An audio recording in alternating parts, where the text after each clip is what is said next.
Hello and welcome. This is Professor Spark, and today we're going to walk through selected topics in Chapter 11. I just want to remind you that these ACC sessions are always featuring selected material only, so you are responsible for learning all the material from this chapter. If you need help, make sure that you seek it immediately, and I would encourage you to work through all the coursework and then in addition to this coursework for this chapter to make sure that you're self-quizzing. All right, Chapter 11 is all about stock, and I would encourage you to make sure that you pay special attention to all the vocabulary. There is a lot of it that I'm not going to cover in this chapter. But we're going to primarily focus on the application, the journal entries for stock issuances, the journal entries for dividends and how to calculate dividends, and then also Treasury Stock when we purchase back our own stock. So again, it's going to be very application oriented in this session. The one thing that I do want to talk about is the articles of incorporation. So when a brand new company decides to incorporate, now that doesn't mean that they're a publicly traded company. They could be, but they do not have to. They could go ahead, any company could incorporate, and when they fill out their articles of incorporation, they would go ahead and determine how many shares they're going to authorize. Now, authorize does not mean that we have to issue that number of shares. For example, if I wanted to incorporate a small company, my own company, I would want to go ahead and authorize a large number of shares of stock for future expansion. So let's say I had intentions of incorporating a small company, and perhaps my husband and I were going to be partners and get 500 shares each. I would go ahead in my articles of incorporation and authorize a large number of shares, so 10,000 shares, even though I only intend to issue 1,000. Okay, so my husband and I both take out 500 shares each. Okay. So you can see here I've got room for expansion. Now let's say later on my husband decides he doesn't want to be part of the company anymore, and the company decides to buy back his shares. Okay, when that happens, the company would buy back his shares and only 500, my shares, would be outstanding. His shares would no longer be outstanding. Now notice the number of issued does not change. Once a stock is issued, it's never unissued. It's just that we can look at the detail in the financial statements and see that, oh, 1,000 were issued, 500 are outstanding. That means that the company bought back the remaining 500. All right, so let's go through the journal entries of a stock issuance. Now, back from Chapter 1, we learned this journal entry right away from Chapters 1 and 2. When we issue stock, that means that we're selling stock and we're raising cash, right? So cash would be our debit, common stock would increase. Remember that this is just a database system and we're tracking the number of shares of common stock outstanding. Okay? Now, in this chapter, Chapter 11, we're going to go into more detail. So let's take an example. On January 31st, ABC Corporation issues 100 shares of $4 par value common stock for $3,000. Okay, so there's some new vocabulary words here, but we can go ahead and we can at least record the cash we got, right? We sold common stock for $3,000 cash. Okay, so that's our debit. Now, you might be wondering, what is this par value? When a company incorporates, oftentimes it's told that it has to assign a dollar value to each share of stock. Now that could be the market value on the anticipated market value or selling value on the date of initial sale. Okay, or it could be an arbitrary number. So there's really no rhyme or reason. You know, I worked with a friend that just did a recent incorporation, and they just picked like $1. It was just a number that they picked. Okay, but ABC Corporation picked $4 par value. So what's going to happen is we're going to track this 100 shares at $4 per share. So my common stock account is going to increase by the $4 times 100 shares. Okay, so now you might notice that the journal entry is not balanced. We do not have equal debits to credits. So the difference between the cash collected and the common stock calculated at par goes into a new account called additional paid-in capital for common stock. And all that is the difference between the cash we receive and what we recorded in our common stock account. Remember, we record that at the number of shares times the par value. Okay? So that journal entry would simply look like this. And again, the element that we're adding here is that we're tracking our common stock at a par value. And the difference is going into this additional paid-in capital for common stock. Preferred stock. So you can read a little bit about preferred stock, and we'll talk about it a little bit later in this session. But preferred stock works the same way. Instead of calling it common stock, we would call it preferred stock. Okay, we could also issue what's called stated value common stock. So some companies will not issue a par value. And the state that they incorporate in may come back and say, you know what, you didn't issue a par value and we want you to assign a dollar value to your stock. So they would go back and include a stated value. This is exactly the same technique.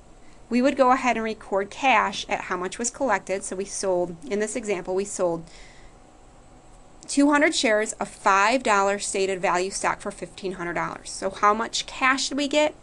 We got $1,500. So we're going to go ahead and debit cash to basically say, hey, we're collecting cash of $1,500. But now we're going to record our common stock at the stated value. So common stock is going to be credited for 200 shares, the number of shares that we issued, at $5 for the stated value. Okay, once again, our journal entry doesn't balance. So where does that excess $500 credit go? It just goes to the additional paid in capital for common stock account. Okay, so it's same technique. Debit cash for the amount collected, record the common stock at the stated value, which acts the same as par value. The rest goes into this additional paid in capital common stock.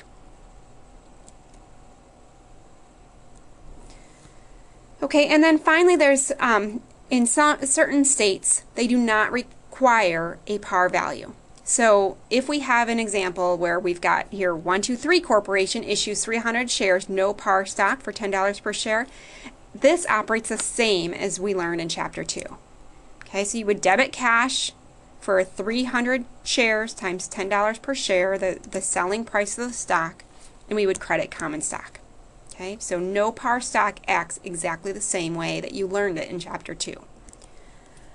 So the three types of common stock that you can issue: par value, stated value, and no par. And par value and stated value operate the same way. Okay, no par operates the same way that you learned in Chapter 2. So if you pull out your worksheet, we can go through 4 examples, and you may want to pause the video and work through these before you listen.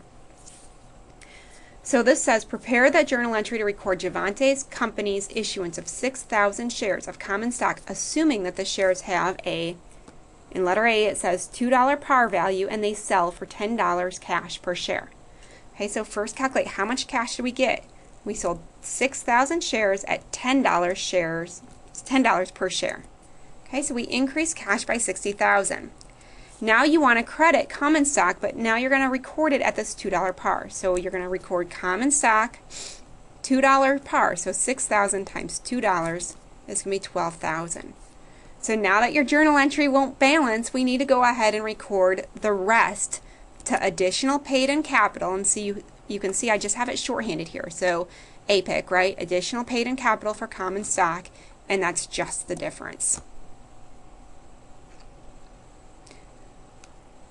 All right, B says, well, what happens if we sell those same 6,000 shares at $1 stated value? We're still selling them for $10 per share. Okay, so same thing. We're going to collect cash, 6,000 shares times $10 per share. It's going to be $60,000 of cash.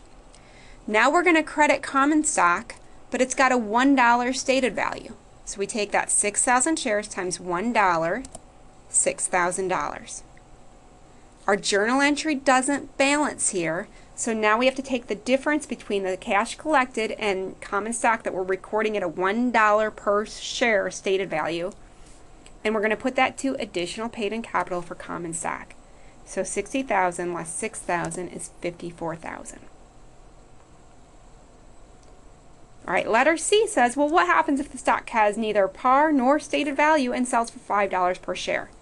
We're going to take the same 6,000 shares, we collect $5 cash per share, we're going to debit cash for 6,000 times 5, or 30,000. Now we're just going to go ahead and credit common stock for the same 30,000. There's no par or stated value to actually track this at. Okay, and finally in D we have a $2 par value, but it's exchanged for not cash but equipment valued at $25 or $25,000. So here we would go ahead and record our equipment instead of cash. and we would record it at the value. Okay, that's sometimes called the fair market value, the value of the equipment. Now we're going to go ahead and credit common stock, and we're going to record that at the $2 par. So 6,000 shares, remember it's the same information, 6,000 shares at $2 par. So that would be $12,000, and the difference between the equipment and the common stock at par is going to go to additional paid-in capital for common stock. Okay, so when you exchange common stock for something other than cash, you just replace the word cash basically with equipment or land or building or whatever it is that you're exchanging it for.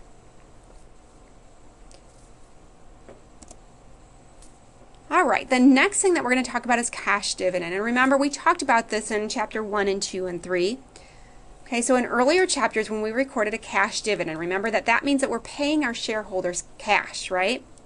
We would debit dividend and credit cash. Okay, and then we would track all of our dividends in this account called dividends. Okay, at the end of the period, we would close out dividends. Do you remember that? We would close out dividends to retained earnings. So in chapter 11, we're going to get rid of that process, and we're going to simply go to a process of recording our dividends right to retained earnings. Rather than having to close out dividends, we're going to record our dividends directly to retained earnings. However, we're going to add a couple of dates in here. So on the date of declaration, this is the date that the company goes out and announces we are going to issue a dividend. On that date, we would go ahead and record our dividend to retain earnings. But instead of actually paying cash that day, we would basically record a payable, a common dividend payable.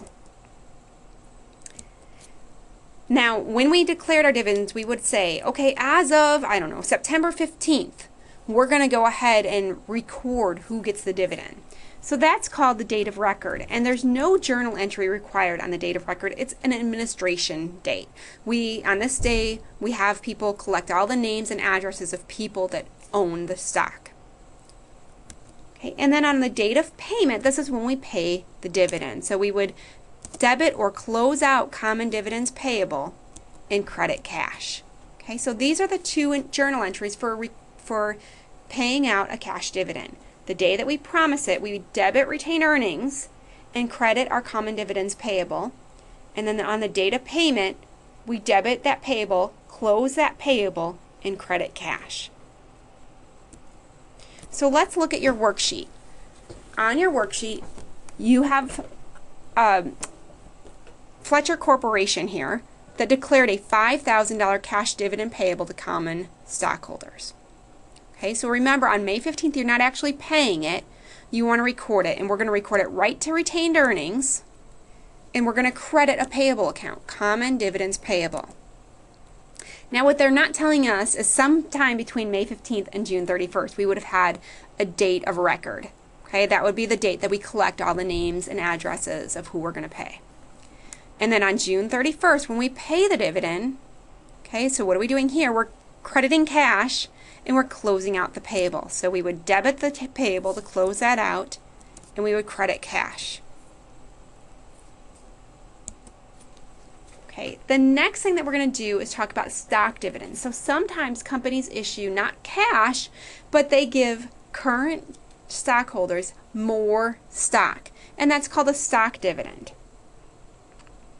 Okay, now depending on the size of the stock dividend is how we're going to record the journal entry. Okay, so there's two different types. There's a small dividend and a large dividend. And a small stock dividend is defined as giving out less than 25%. A large stock dividend is anything greater than 25%. Okay, so if you have a small dividend, you record it at market, and if you have a large one, you record it at par. Now, you don't know what this means yet, but I'll demonstrate it in 1 second. And I like to give you my hint. And my hint, whenever I see a dividend, I can remember 25%. And if it's small, that M in small reminds me that I'm going to record it at market. And if it's large, I'm going to record it at par. Okay, so a small stock dividend. Let's say ABC Corporation has 2,000 shares of $1 par common stock issued and outstanding. The corporation declares a 10% stock dividend when the market price is $10 per share. Okay, so our stock dividend is 10%. That's a small stock dividend, which means we have to record it at market. Okay, so how does that work? Okay, on the date of declaration, basically what I'm saying is 2,000 shares are outstanding. Of those 2,000 shares, I'm going to issue out 10% more. So I'm going to issue 200 shares, right? 2,000 times 10%. However, if I have to record it at the market price, a small dividend, less than 25, gets recorded at market. So I'm going to debit retained earnings for those 200 shares, 2,000 times 10%, times market. So I debit it at market. Okay, now I credit my common stock dividend distributable. It's kind of like a payable account. Okay, it means I'm going to distribute these common shares later. I'm going to record this at par. Okay, just like I would record common stock at par, I'm going to record my common stock distributable at par. The rest goes to what? The difference between what we're recording to retain earnings and our distributable goes to paid in capital in excess of par, or additional paid in capital in excess of par. Okay, so same technique that you're used to. It goes to your paid in capital in excess of par or additional paid in capital account. Those two terms are interchangeable. Okay, on the date of payment, all I'm going to do is basically pay out dividends, and I'm going to close out this distributable account. So on the date of payment, I'm going to debit common stock distributable, and I'm going to credit common stock at my $1 par. Okay, so this might take a couple of times to practice it. I would encourage you to print out a fresh worksheet and just practice this a couple times till you can get it without looking. Okay, now if we have the same transaction, but instead we have a large stock dividend, a 40% stock dividend. Okay, so same material except that now it's a large dividend. On the date of declaration, we just record it at par. So we debit retained earnings, 1,000 shares, we're going to issue 40%. We ignore the market price and we record it at par. So we would debit retained earnings for 400. We would credit our common stock distributable account at par. That's it. Now on the date of payment, remember what we're doing is we're closing out the distributable account. So we debit common stock dividend distributable and we credit our common stock at our $1 par amount. Okay, again, there's a lot of concepts in Chapter 11. They're pretty straightforward. They just might require a little bit extra practice. Okay, so here's from your worksheet. We have Corporation, and again, you may want to stop the video and try this on your own, but here Corporation common stock is priced at $90 per share. That's the market. Okay, here's our balance sheet. We have 30,000 shares issued and outstanding. 100,000 shares authorized, but we're not going to pay ourselves, right? If they've not been issued and outstanding, if they're not outstanding, we don't pay dividends. So 30,000 shares are issued and outstanding. If we declare a 50% stock dividend, that's a large one, right? So we're going to just record this at par. So 30,000 times 50% times the par value, 12%. Okay, so $180,000. We're going to record that to our common stock dividend distributable account. Okay. Now let's assume that instead, in letter B, it's a small stock dividend. Instead, we're going to only issue 10%. Okay, in this example, we're going to take those same 30,000 shares issued and outstanding times 10%. We're going to give out 3,000 shares. But in a small dividend, okay, 10% is small, we're going to record that at market. So we have to go up here to our $90 market price. So we're going to debit retained earnings for 30,000 times 10%. That's 3,000 shares we're going to issue times our market price. So 270,000. Now we're going to credit common stock dividend distributable, and that's going to be at par. So 30,000 times 10%, that's how much we're giving up, 3,000 shares, times our par of $12. Okay, so credit common stock dividend distributable by 36,000. Now what do we do with the excess? We put it in our APIC account, right? Our additional paid-in capital in excess of par, 234,000. Okay, so that's our dividend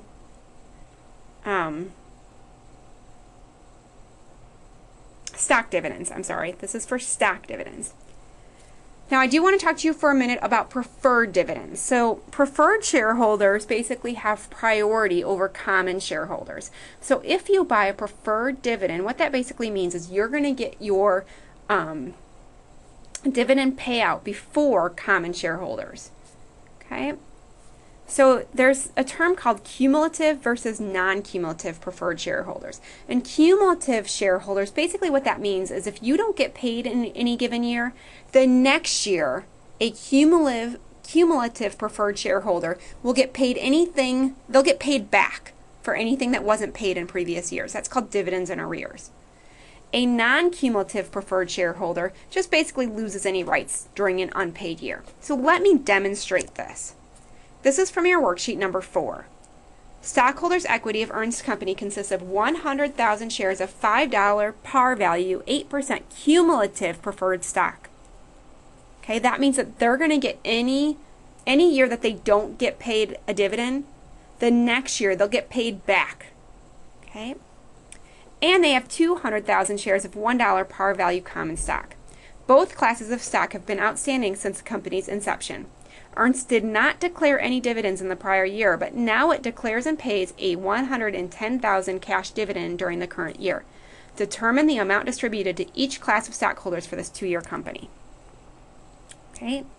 The first thing I do when I see preferred stock is I multiply these pieces together. So 100,000 shares times the $5 par value times 8% preferred, or 8%.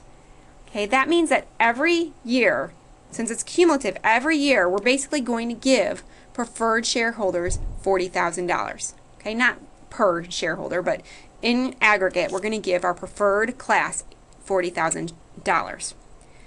However, some years we may not pay any dividend. If we're not doing well, no dividends get paid. So if we miss a year, the next year we would go back and pay any unpaid dividends. So what I like to do is I just like to create a table where I say, okay, there's the preferred shareholders and the common shareholders. And let's say it's 2011, last year. If there was no dividends paid out, then we have 0 dividends paid out. But in 2012, if this is a cumulative preferred stock, the preferred shareholders would get paid back last year plus this year before we even attempt to pay current shareholders, or current common shareholders, sorry. So preferred shareholders would get $80,000, and basically common shareholders would get the rest. So if we pay $110,000, common shareholders will get the rest. So $110,000 less what we gave the preferred shareholders, $80,000, means that we would give common shareholders $30,000. Okay, if we paid $1 million in dividends, preferred shareholders would still only get $80,000. Common shareholders would get the rest. Okay?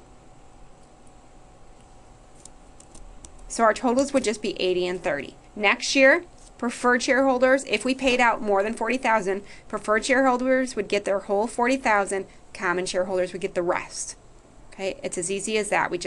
First we pay our preferred shareholders, anything else goes to common shareholders. If we don't pay enough, preferred shareholders will get whatever we give out up to $40,000, and then the next year they would get paid back. Okay, they would get paid in arrears first.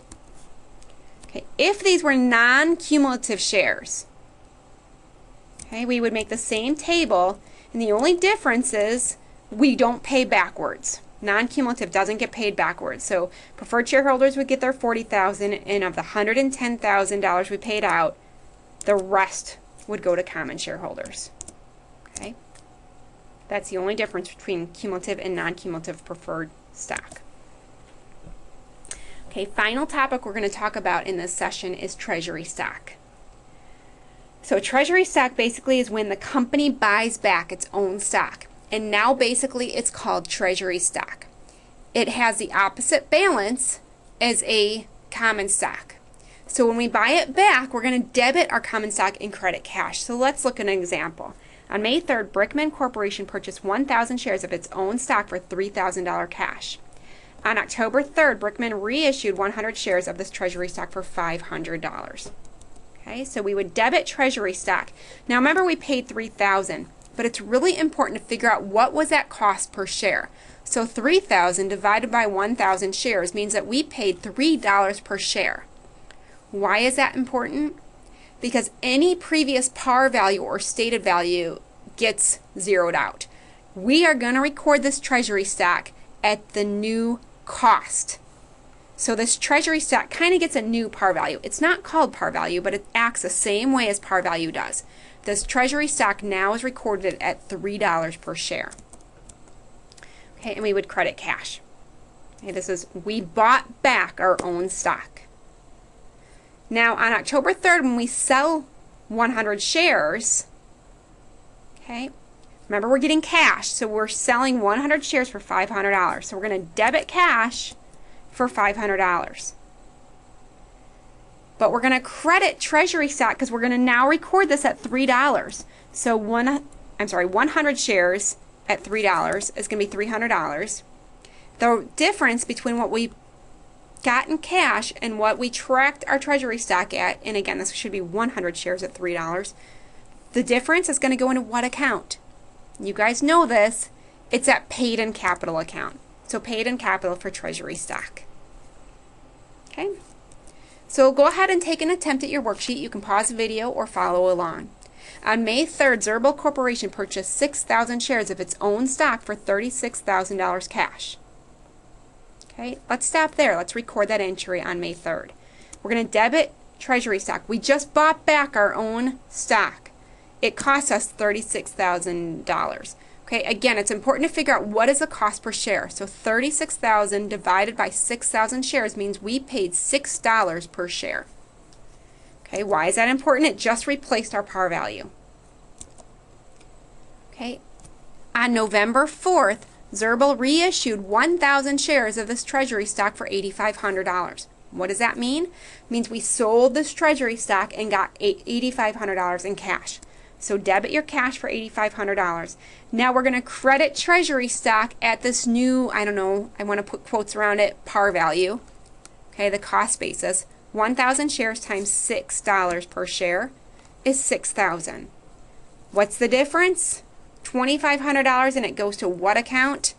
Paid in capital for Treasury stock. Okay, so that's Treasury stock. So a lot learned in this chapter. Make sure that you spend the time to read and really learn each piece of this piece of the chapter. Again, I highly encourage you to go reprint this worksheet out, work through it again and again till you get it. If you need help, make sure that you contact your instructor or go to the tutoring center in F315.